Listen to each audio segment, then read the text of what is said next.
Hey, Seth David here from the world famous Nerd Enterprises Incorporated, bringing to you another special screencast. This is especially for my Kajabi friends and something I figured would be useful. I did search in the group about this and found a post from like way back in 2015 about this. The fact that you can export your sales, but there's no filters, right? I would love to be able to have a date filter that I could use on this, right? But you can't. The only option you have is to export, and it exports all sales. So you click here, but I want to show you how you can quickly take that export and cut it up and start to make a lot of sense out of it really quickly. The one question I did find in the group was about how to get the information for a specific product. So I'm going to show you how to quickly chisel that data file down to get it exactly one particular offer, actually. You can get it the offers. The products don't come out in here, but you can quickly create a mapping. Another video for another day. Let me keep it simple for now. But you can create a mapping that will look up based on the offer what the product was. All right, so let's go over here. I got my export here. It's going to be what's called a CSV file. So from Gmail, I'm just going to choose to download it. Actually, I'm not going to do it in Google Sheets. You could do this in Google Sheets, actually. So we're going to download payments.csv. I'll download it right to my desktop. Okay, and I'm going to close that, and we're going to click on this, and it should open right up in Microsoft Excel. And here is what you do. So, and I'm going to assume the people watching this at home have no knowledge of Excel, right? So it starts me off here in the top left corner. And if I go Shift-Control right arrow, and then Shift-Control down arrow, that should get the entire range of data selected, right? Now I have a fairly new account, so it's only 106 rows. Some of you, I'm sure, have much, much longer ones. But the good news is with Excel, you won't run out of space until you have over 1 million payments. So again, from the home cell, from cell A1, Control-Shift right, Control-Shift down, and then we're going to press Control-T like table. And because we selected the range first, it knows exactly what range to use for this. You make sure that this is checked off where it says my table has headers. I click OK. I'll change the table format, but that gets it into a format of what's called a table, which then I'm going to select the whole thing so I can double click between any two columns, and it will auto size the columns to make sure everything can fit, right? Now, what we'll do is first you can play around with the table, right? So if I wanted to, here's where the offers are. I can actually filter this down real quick, right? And I happen to know, for example, that I have Accounting Business Academy 97 and up, which is the program I just kind of launched an email about that's generating a whole lot of signups right now, right? So that's one of the offers. And there's 97 and up originals, which is a way that I set up for people to move over from my old WooCommerce system to the new one. I gave them a little bit of a reprieve on the billing to account for the two different systems, so I didn't have to prorate stuff based on billing cycles. I just gave everybody like 30 days to get it all canceled on the old site and set up on the new one.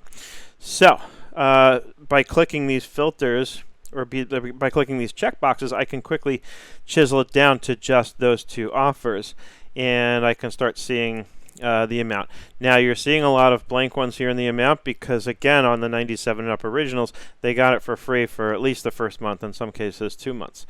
So that's why some of those are blank, but I can quickly go down to the bottom of this now and I can total it. If I click on the last row, you have to have something in the table selected to access the table design features, and if I go into the table design features I can choose here where it says total row. And then over here, when I select next to the total, see the drop down arrow? I can just choose sum. And instantly it's going to give me the total, right? So for this particular, and it's subtotaling it based on what's actually showing, right? So now I can format this like currency, but we can do better, right? I can do one better than this for you. So let me go over here to data, and we're going to clear the filters. And we're going to go back to the table design. And remember, this will only appear if you have some place on the table actually selected. Notice if I click out here off the table, it goes away. So just in case you're doing this and wondering why you don't see that, that is probably why. So with the table design view showing, I can click here where it says Summarize with Pivot Table. Now don't get scared. A lot of people think the pivot table is something very sophisticated. It's not that sophisticated. If you can conceive of how you want to organize information, what goes in rows and what goes in columns, that is all that this does. Yes, there are infinitely more complex things it can do, but for this purpose, that's all you need to know. So the first thing we want is the amount goes in the values quadrant, right? Because we're going to be looking at everything based on the amount, right? And what I did just very quickly there without really explaining it is once it's there, I'm going to click here and go to value field settings, because I just want to then click number format. I want to make this look like a number. Okay, and we'll click OK. Right, so now you can see my total sales year to date. Let's see if that agrees with what Kajabi tells me. We want lifetime sales here. 36,885. I'm getting close to that 50,000 mark, which I'm excited about. So now what I want to do is I want to just take offer title and drag that into the rows, right? Because now I can see offer-wise exactly what's what, right? And that might be it. I mean, you can also go in here and you can see, like if I wanted to see, let's say, how much was Stripe versus PayPal, I can put that in the columns. So it shows me the breakdown. I can see very clearly most people pay with Stripe, which has always been my experience, by the way. A lot of people just, for whatever reason, don't like to pay with PayPal if they're given the choice. So this is pretty much consistent with what I used to see on my old WooCommerce site as well. So we can uncheck that if we don't need to see that anymore. I'm obviously not going to do this in a video that the public is seeing, but you could actually drop in your member names or emails or whatever you want to do there to analyze this data a little bit more.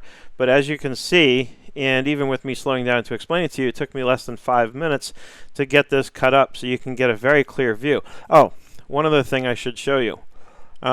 Somewhere in here we have the date. I assume that's the created at. Let's go back to here. So let's clean up the dates for a second, because you can do some cool stuff with dates in this, right?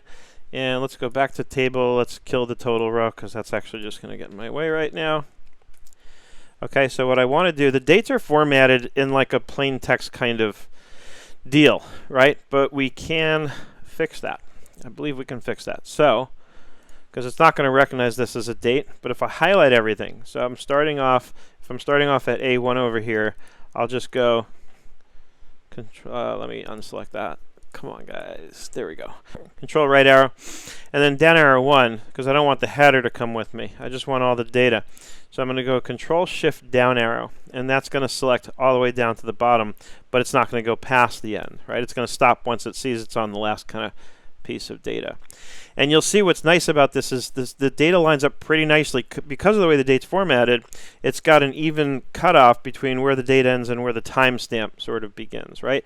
And what I want to do is I want to get rid of the timestamp so I can get Excel to recognize these as true dates.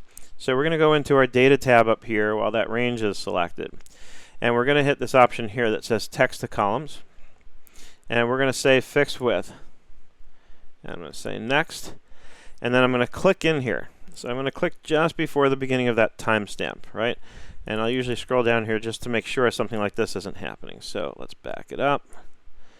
Okay, so we want to make sure we're not cutting things off in the middle. We want a pure cutoff of just the date and time. So now we have a problem, right? Because these cut off here, but I have some ones at the bottom that cut off a little differently. Where'd they go? Okay, so some of these need to be cut off a little differently. So we're going to do something here that's a little bit advanced, okay? What I'm going to do is this. If I go len, just to create a new column, the table expands for me, equals len, open parentheses, and then I'm going to use my left arrow just to point to whatever's next to me, right? Close that. It copies the formula down for me. That's one of the nice things about having this set up in a table. And now I can sort this. Okay, now what that allows me to do is take items that are of similar length and use this. So notice most of them are 20 characters. We have some that are 21, some that are 22. So I'm going to highlight down just the ones that are 20 and 21. It looks like those will all just about line up. I'm just glancing here. It won't when we get to July. It's interesting how that works. So let's back up and do it this way just to be consistent. I'm going to do all the ones that are 20 characters in length first.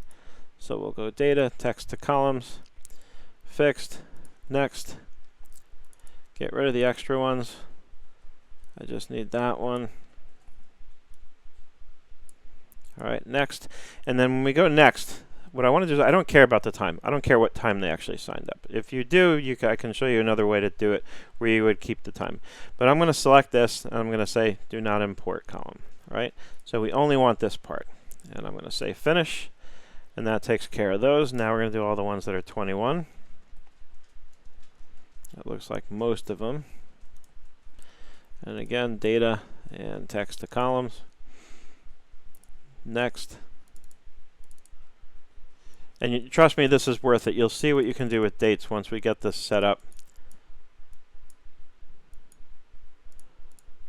Plus, anybody who knows me knows I'm famous for long videos. Why isn't it letting me? I'm saying do not import. Oh, and then finish. Great.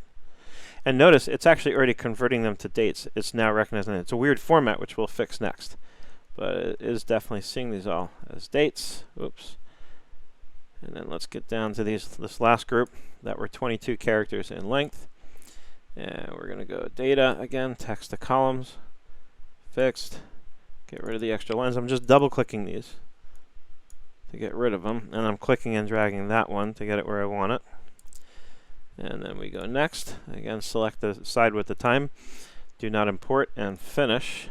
Okay.